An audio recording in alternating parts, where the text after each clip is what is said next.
مجھے رہزنوں سے غرض نہیں، تیری رہبری کا سوال ہے۔ اور بھائی غور فرمائے، حضرت سعید بن عامر کو گورنر بنا دیا، سیدھے سادے درویش سے آدمی تھے۔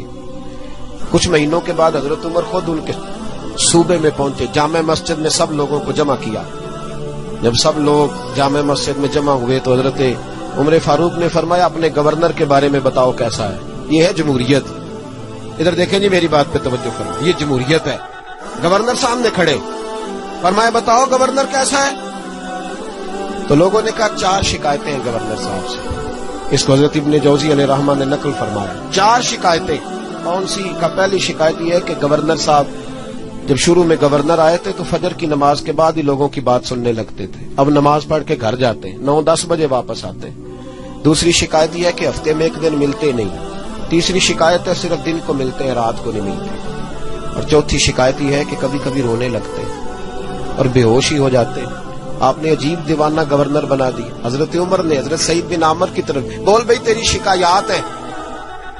جناب سعید بن عامر کہنے لگے حضور میرا راز نہ ہی کھلتا تو اچھا تھا، اگر آپ نے کہا ہے تو کہہ دیتا ہوں، بتائیے۔ فرمایا تیری پہلی شکایت ہے کہ تو فجر کے بعد گھر جاتا ہے، 9-10 بجے آتا ہے۔ جناب سعید بن عامر رو پڑے۔ گورنر صاحب کہنے لگے حضور غریب ہوں، نوکر رکھنے کے پیسے نہیں، بچے میرے پاس موجود نہیں، بیوی میری بیمار ہو گئی ہے، 30 سال اس بھلی مانس عورت نے میری خدمت کی، اب بیمار ہے، نماز پڑھ کے گھر جاتا ہوں، اپنی معذور اور بیمار بیوی کو ناشتہ پکا کے دیتا ہوں، اگر اس کے کپڑے بدلنے والے ہوں تو اس کا وجود دھو کے کپڑے بدلتا ہوں، گھر میں جھاڑو دیتا ہوں، برتن مانجتا ہوں، لوٹتے دیر ہو جاتی ہے۔ کہتے ہیں حضرت عمر پہلے جواب پہ سختہ طاری ہو گیا، کہ تیری دوسری شکایت یہ ہے کہ ہفتے میں 1 دن ملتے نہیں۔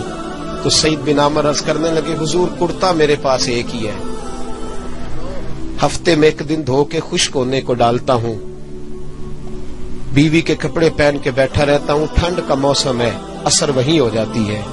کہتے ہم لوگوں کی آنکھوں میں آنسو چمکنے لگے۔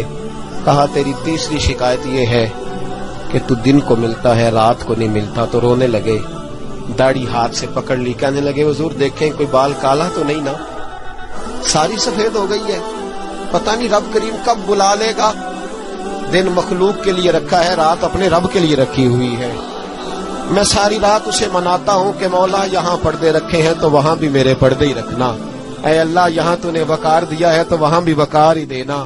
اور کہا کبھی کبھی روتے ہو اور بے ہوشی ہو جاتے ہو؟ کہنے لگے حضور بہت پختہ عمر میں کلمہ پڑا تھا، 40 سال کا تھا جب کلمہ پڑا، جب 40 سال کے گناہ یاد آتے ہیں تو رو پڑتا ہوں، سوچتا ہوں کہ میں تو 1 ہفتے کا حساب نہیں دے سکتا، 40 سالوں کا کیسے دوں گا حضور، پھر مجھ سے برداشت نہیں ہوتا، پھر تڑپ جاتا ہوں، جب چاروں باتیں کہیں تو پھر رونے لگے، کہنے لگے حضور اب میری سزا کا بھی اعلان کر دیں، اب میرے پردے کھلے تو سزا کی بات بھی کریں۔